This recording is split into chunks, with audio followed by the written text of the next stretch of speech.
கந்தசஷ்டி 4ஆம் நாள் இன்றைக்கி திணையில் வந்து ஒரு உருண்டை பண்ணி சாமிக்கு வச்சு பண்ணி வந்து திணை வாங்கி நைட்டே ஊற வச்சுட்டேன். காலையில் எழுந்திரிச்சு அதை வந்து ஒரு இதில் போட்டு இதுக்கு வந்து ஒரு டம்ளர் இருக்கும், அவ்வளோதான். இந்த 250 கிராம் இருக்கும். இதுக்கு 3/4 வெல்லம் போடணும். வெல்லமாக அடித்து வச்சுருக்கிறேன்.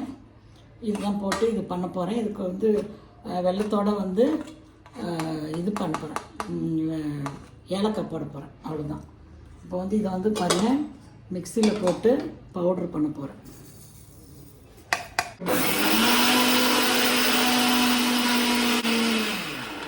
அப்போ தான் அது எப்படி இருக்குன்னு பார்க்கணும்.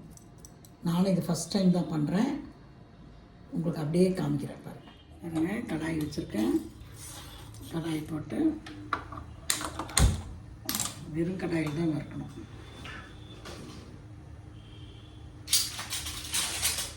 ஸ்லோ பண்ணிக்கணும், ரொம்ப பெருசாக இருக்கக்கூடாது, தீஞ்சிடக்கூடாது, வெள்ளையாக தான் இருக்கணும்.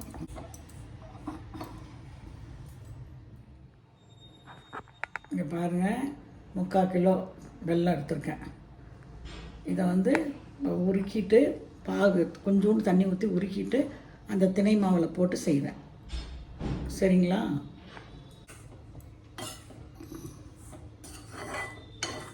தண்ணி ஊற்றிருக்கிறேன். அந்த தண்ணி ஊற்றி இப்போ இது வந்து பாகு காய்ச்ச போகிறேன். பாகு காய்ச்சிட்டு அதுக்கப்புறம் உங்களுக்கு எப்படி இருக்கும். இதில் ஏலக்காய் போட்டு பாகு காய்ச்சிடும்.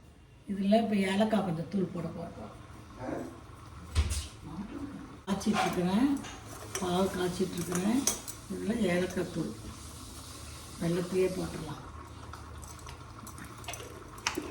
இது சர்க்கரை போட்டு ஏலக்காய் தூள் பண்ணி வச்சுருக்கேன். சர்க்கரை போட்டு ஏலக்காய் தூள் அதனால் கொஞ்சம் ஜாஸ்தியாக போடுற மாதிரி தான் இருக்கும். அது அவ்வளோலாம் இல்லை, சர்க்கரை இருக்கிறதுல கொஞ்சம் ஒரு கம்பி பாகு பதத்துக்கு எடுத்துக்கலாம். ஒரு 2 நெய் போட்டுக்கலாம்.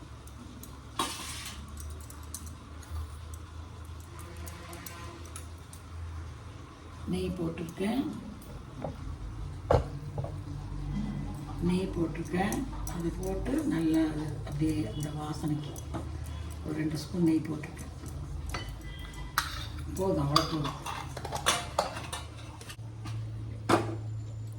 தம்பி பார்த்துக்கு வரல, ஒரு பக்கத்தில் வந்துச்சு பாருங்க, அவ்வளோதான்.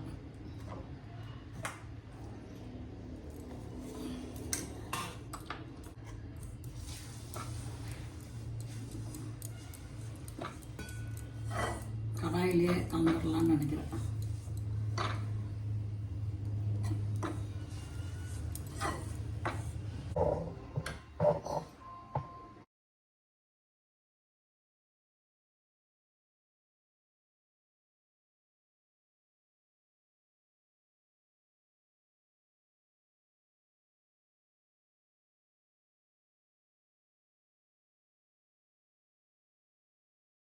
இறுகி போயிடும், அதனால் கொஞ்சம் சூடு பொறுக்கிற மாதிரி பண்ணலாம்.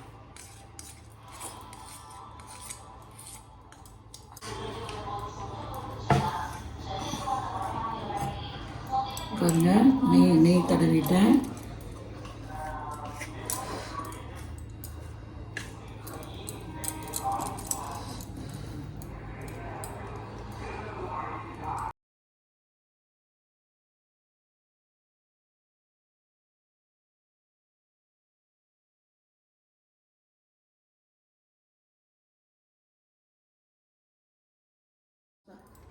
சூடாக வச்சதுனால தான் பாருங்க இப்போ இப்படி இருக்குது, காஞ்சிடுச்சு.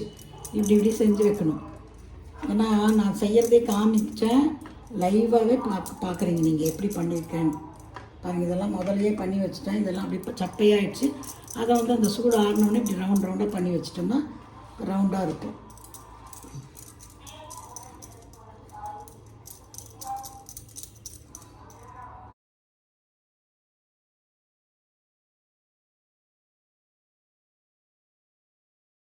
முக்கால் போட்டேன், கரெக்டாக இருக்குது. அதுலேயே ஏலக்காவும் போட்டேன். ஏன்னா சூடாக தான் வைக்கணும்.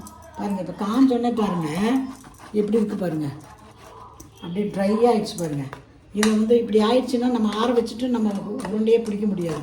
அதனால் சூடாக இருக்கிறப்பயே கொஞ்சம் அப்படி இப்படி கலந்து பிடிச்சிடணும். இல்லைன்னா இது மாதிரி ஆனவுடனே இதில் போய் பிடிக்கணுன்னா மறுபடியும் பால் ஊற்றி தான் பிடிக்கணும். தெரியுதுங்களா? அப்படி இதாகிடுது. அதனால் சூடாக இருக்கிறப்பே பிடிச்சிடுங்க. தேங்க்யூ. திணை லட்டு பாருங்கள் எப்படி இருக்குதுன்னு. நல்லா இருக்கா? இதுதான் படைக்க போகிறேன். இது அப்படியே சாமிக்கு வச்சு படைக்க போகிறேன்.